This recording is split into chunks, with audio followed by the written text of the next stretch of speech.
praktiškai nieko nepasakyti. Nes nežinau kaip jūs, bet aš jaučiuosi taip, kaip eidama užrištom akim. Tarsi kažkas iš vidaus mane veda kažkur, tačiau tu nežinai koordinačių, tu nežinai, ką tu sutiksi tame kelyje. Ir netgi gali būti toks jausmas, kad tame kelyje tu nesutinki nieko. Ir tarsi apgaubia tave tokia savotiška tuštuma, tarsi tokia tyla, kai bandai pajausti, kasgi rezonuoja čia dabar su tavim.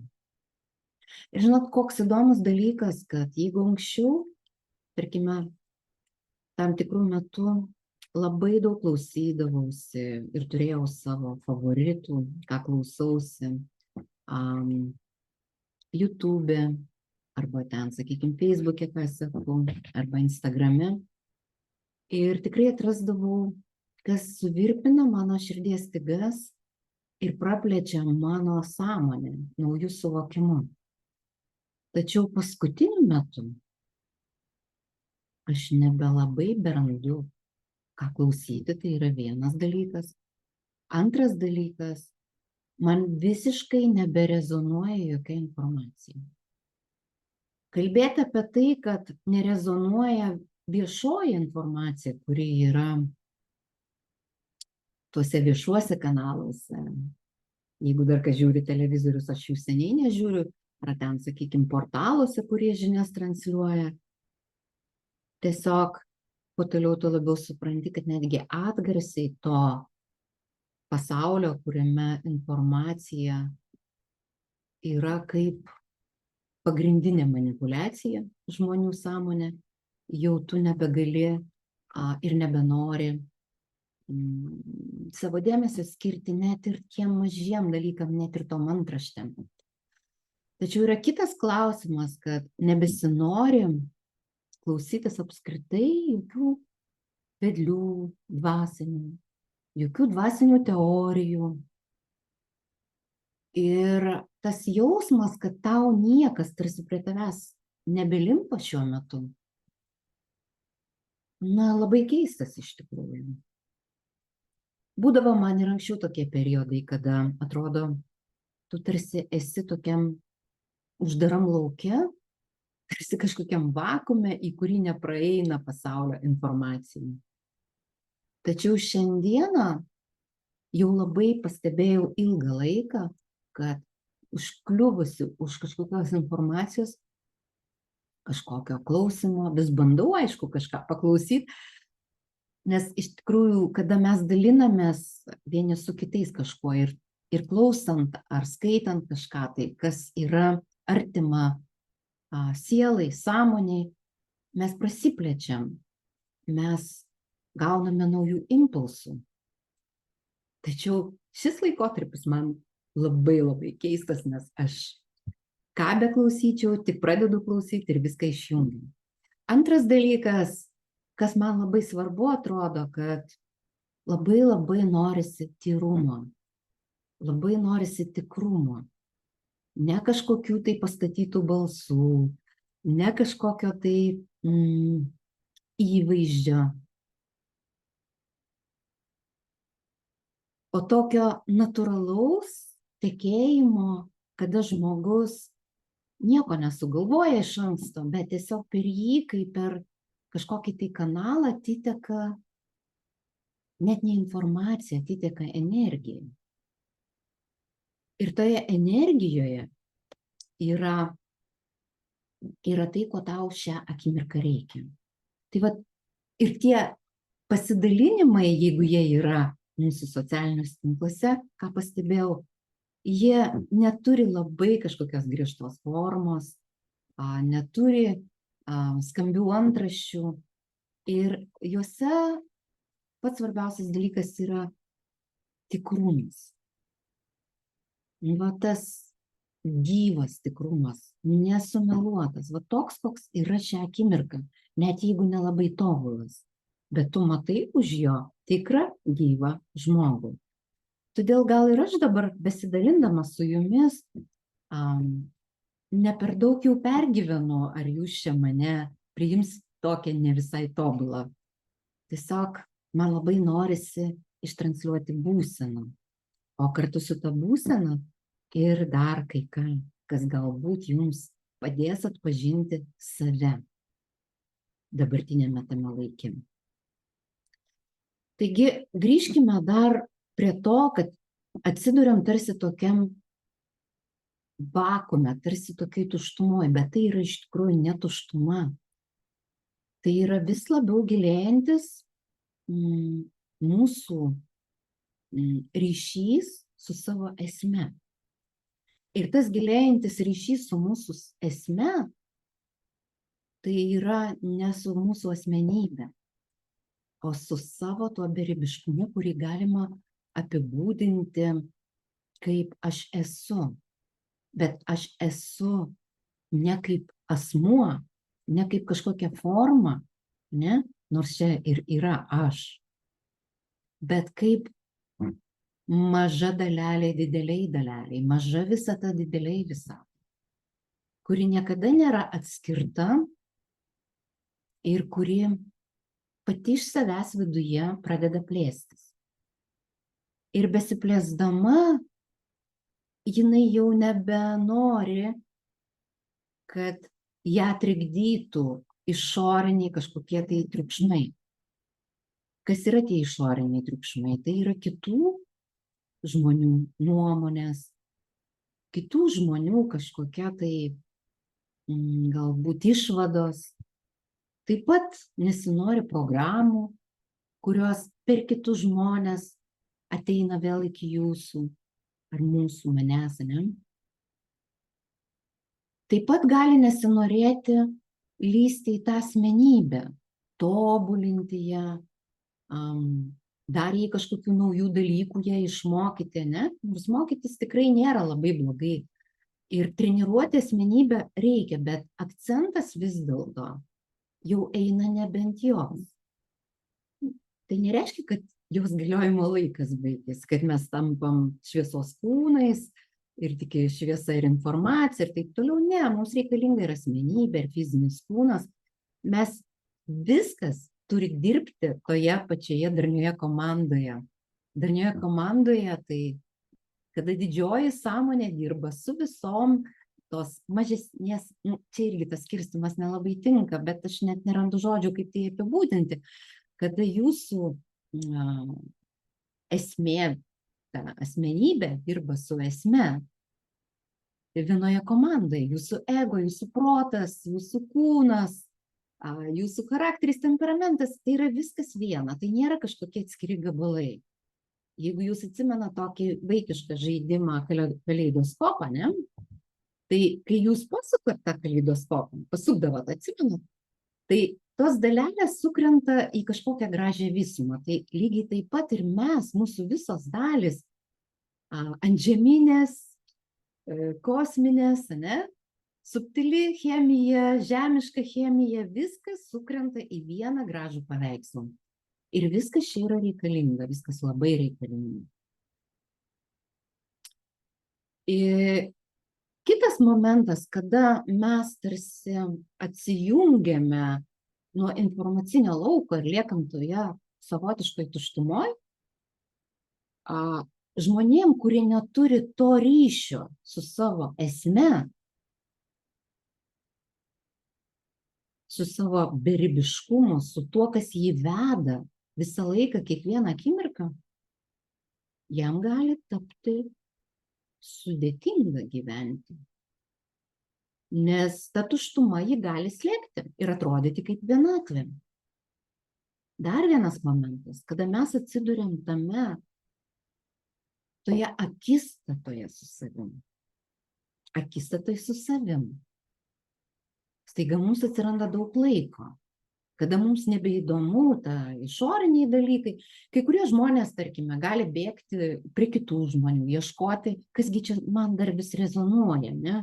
Kas su manim rezonuoja, bet išbėgi į minę, pabūni minioj ir tu pastebi, kad tu neberezonuoji su nieku. Tu vėl grįžti į savo namus ir vėl tu akistatoj pat su savim. Gali pasinerti į darbą. Ir akimirksniu tarsi pamiršti, kad tu esi šis bei tas daugiau negu dirbantis žmogus. Šis bei tas daugiau negu gaunantis algą žmogus. Šis bei tas daugiau negu kad gražius drabužius nusipirkęs žmogus. O tai kas tada yra tas žmogus? Ir tas žmogus atsidūręs su savim toje akistatoje gali pajausti baimę ir nerimą. Nes tu turi labai daug laiko. Ir tu neturi kur savęs padėti. Ir aš turiu labai tokį aišku pavyzdį šalia savęs. Man vienas labai artimas žmogus vyresnio amžiaus liko vienas. Ir jisai buvo įpratęs visą laiką būti su savo moterimi, su žmona. Ir atsitiko taip, kad jam pasidarė baisu, nes jisai niekada nebuvo vienas. Tačiau žinot šitas, ir kada žmogus atsiduria vienas, pradeda lysti mintis. Ir jeigu žmogus nemoka tvarkytis tom mintim, tos mintis užvaldo jo gyvenimą. Tai va tam žmogui, apie kurį kalbėjau, nei televizorius pasidarė nebeįdomu, knygos neįdomu, kiti žmonės neįdomu. Ir jis nebežino, ką su savimi daryti. Jis lieka akistatoj su savim, o ryšio su ta beribė sąmonė jo dalimi taip pat nėra. Ir tada jau belieka antidepresantai. Ką daugelis žmonių ir griebėsi, kada ta sąmonė yra truputį pritemdoma. Tada žmogus mažiau galvoja, mažiau lenda į tas mintis visokias. Taip pat yra ir kitos priemonės, kiti griebėsi alkoholio, dar narkotikų ir taip toliau, taip toliau. Tam, kad nebūti su savim. Kad negirdėti, kas ten viduj ką sako, nes tai, ką tu išgirsi, kas ten kalba, gali tave labai išgąsdinti. Nes tai, kas viduje kalba, visiškai ne tai, ką tu darai gyvenime. Tai, kas viduje visiškai kalba ne apie tai, ką tu norėtum daryti. Ir tu matai, kad tu visą laiką save apgaudinėjai. Užgesama šviesa. Bet nieko, jūs gal matot mane ir be to šviesa. Nesvarbu.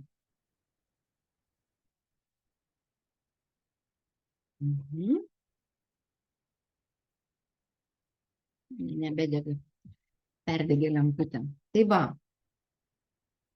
Ir žmogui gali sunku būti su savim, sunku miegoti, pradėti kurti istorijas visokiausias, ne? Kas būtų, jeigu būtų, kas jeigu. Ir tada tikrai tas neramumas labai labai užvaldoma.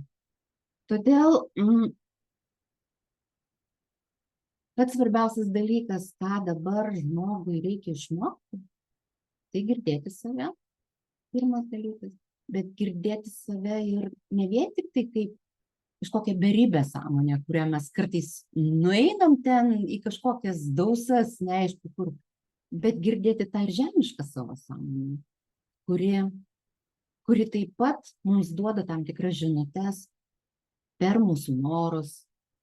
Ir tai nėra kažkokie egoistiniai dalykai. Mums reikia žinoti savo norus, kad mes galėtumėm jų pagalbą naviguoti, kur mums toliau eiti. Nes jeigu mes nežinosim, kas mums patinka šią akimirką valgyti, mes nežinosim, ką valgyti. Ne, arba valgysim bet ką, bet mes vis tiek turim girdėti tą savo vidų. Tai va. Tai čia yra pats pagrindinis dalykas, kuris man pačiai, apie ką aš norėjau jums pasakyti, kad aš pati tiesiog pradėjau atsijunginėti nuo tos išorinės informacijos, bet man nebuvo tai baisu dėl to, kad būti su savimi esu išmokusi.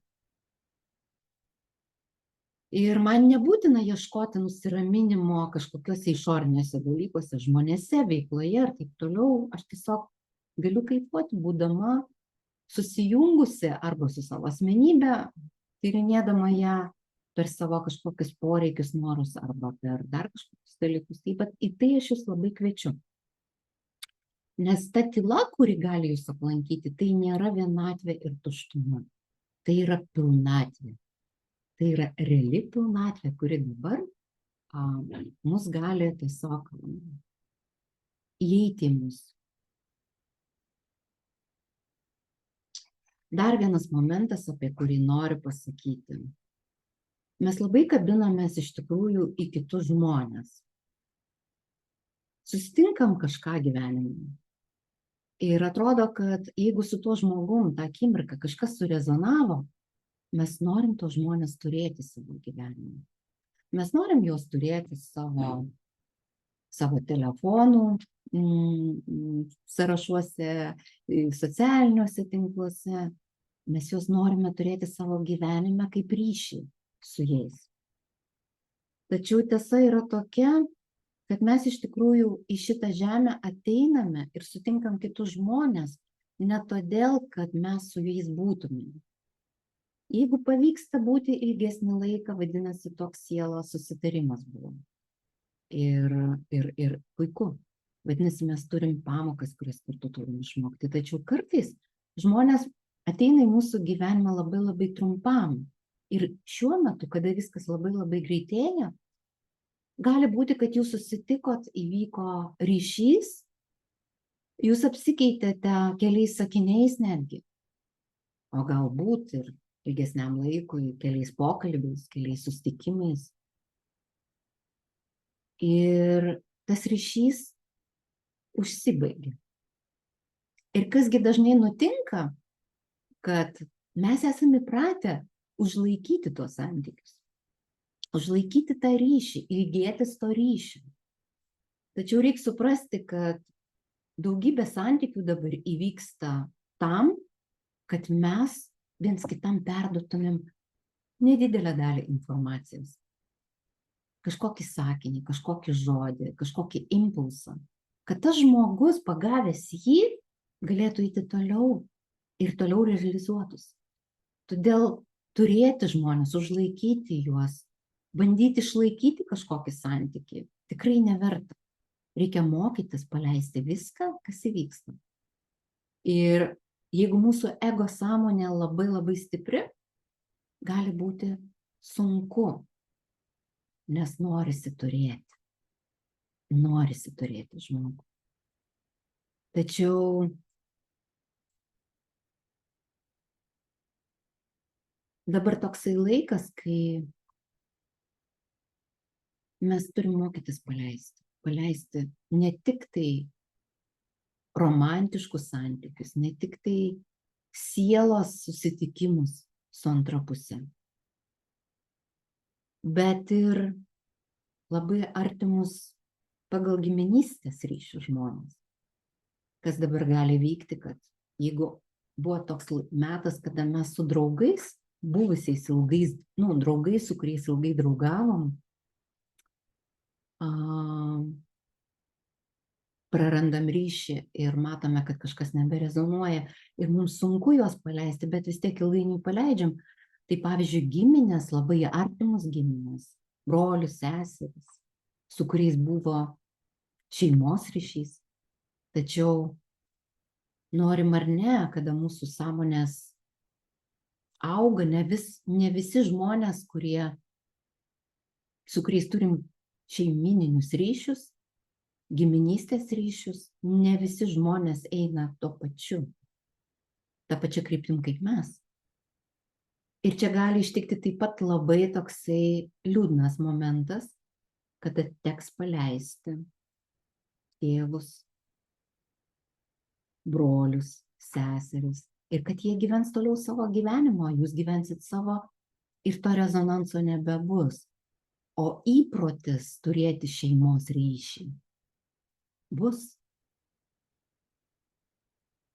Ir tai yra viena iš programų, kad mes turime palaikyti ryšį su šeima, nesvarbu kokia ta šeima.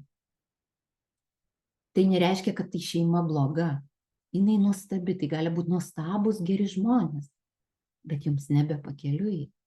Ir dirbtinai laikyti vien dėl to, kad tas ryšys būtų taip pat neverta. Ir čia gali būti labai skaudu. Todėl pirmas dalykas, ką reikia pasižiūrėti, kaip jums viduje yra. Ar jūs rezonuojate, ar jūs kažką darote iš įpročio.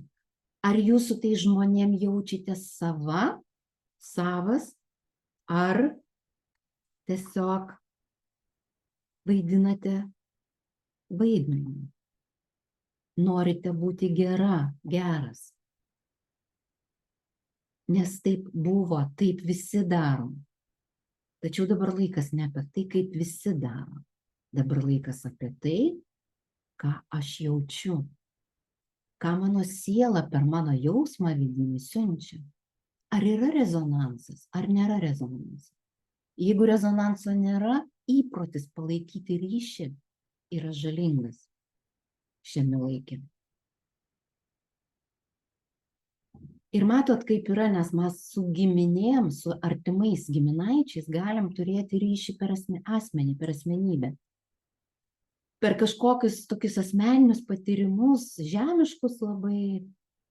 Tačiau sielų lygmenį mes galime visiškai neturėti ryšių.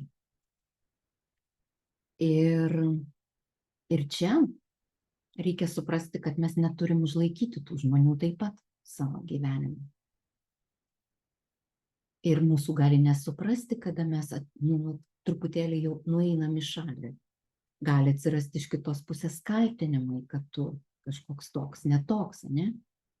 Bet čia reikia suprasti, kad mes dabar nebeturime to bandos jausmo, gaujos to jausmo.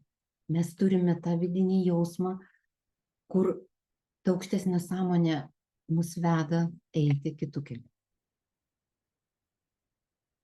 Ir nebūtinai mes turim sulipę būti su tai žmonėm, su kuriais mus sieja kraujo ryšys. Žinoma, jeigu mes turim tėvus,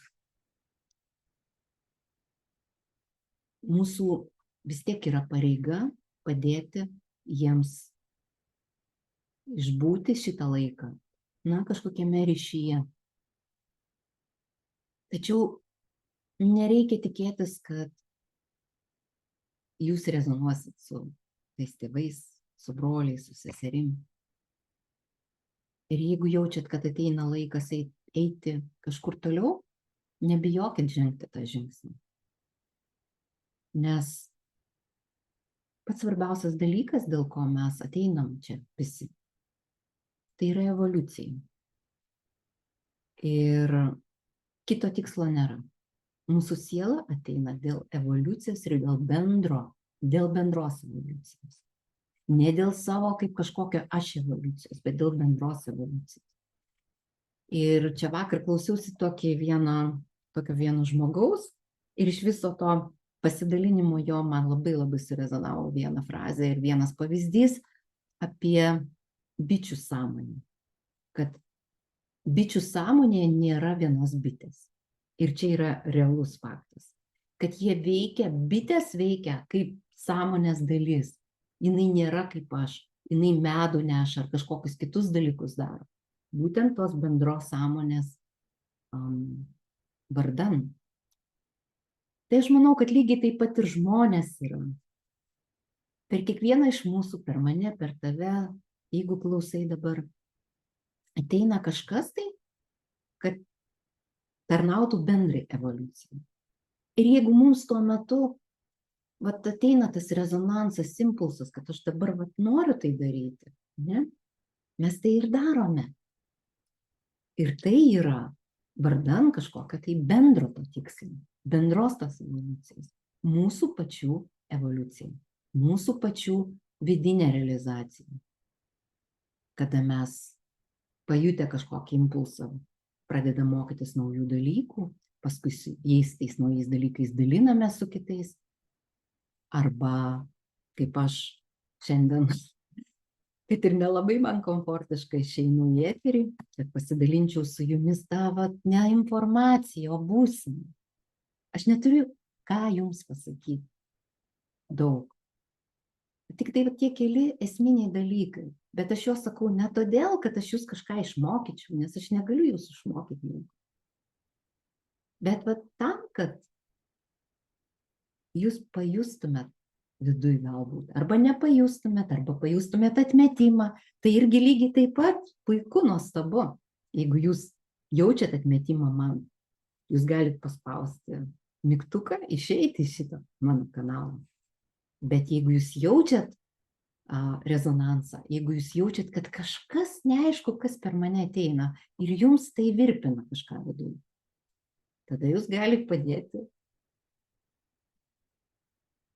nykštį, patinka, jūs galite parašyti komentarą, pasidalinti savo kažkokiais išgyvenimais ir patirtim. Ir tai man bus impulsas taip pat su jumis toliau kažkuo dalintis, nes aš noriu dalintis. Kai tik turėsiu kažką tokio, ką galiu perduoti, jums būtinai šitame YouTube savo kanale perduosiu. O kalbant apie tai, ką toliau veiksiu, ko aš pradėjau etiketę, kokią etiketę, jokių etikečių nekabinsiu, tačiau įsigryninau savo, kad toliau transliuosiu žmonėms, dalinsiuos patirtim apie rašymą šitam naujam laike, kada jau atėjo dirbtinis intelektas ir ChatGPT, truputėlį keičiasi tie dalykai, bet kai kas labai labai svarbu yra susijęs su rašymu, tai padalinsiuosi kelionėm į Indiją, gal ir kitom kelionėm, apie jas taip pat jau yra subrendę tam tikri dalykai. Taip pat dalinsiuosi su jumis numerologinę informaciją, nes vis tiek esu patirties turiu labai daug numerologijoje ir man labai rezonuoja skaičių energijos. Man patinka jungti skaičių su rašymu, su kelionėmis, tiesiog jungti dalykus, kažką tai naują sukurti. Tačiau kol kas mes visi esam tam vadinamajam užtemimų koridoriui ir dabar yra laikas, tai 9 mėnuo, metų skaičius 9 ir tai yra pabaigos laikas. Galbūt apie tai, jeigu jums įdomu ir jūs parašysit komentare, kad įdomu ir norėtumėt, aš būtent iš numerologinės ir astrologinės pusės galėčiau jums papasakoti apie šių metų pabaigą, energetinė prasme, kas čia vyksta ir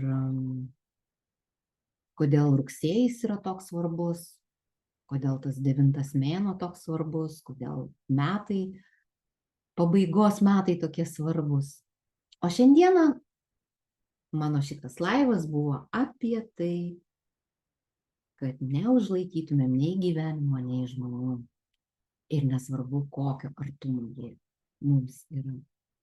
Mes ateiname ne todėl, kad turėtumėm žmonės, o tam, kad su jais pasidalintumėm. Mes ateiname į šitą pasaulį tam, kad evoliucionuotume patys ir padėtumėm kitiem evoliucionuoti. Mes ateiname į šitą pasaulį tam, kad plėstum savo sąmonę. Tai šiandien tiek. Ačiū visiems, kurie prisijungė ir žiūrėjo. Labai lauksiu jūsų atsiliepimų ir iki kitų kartų.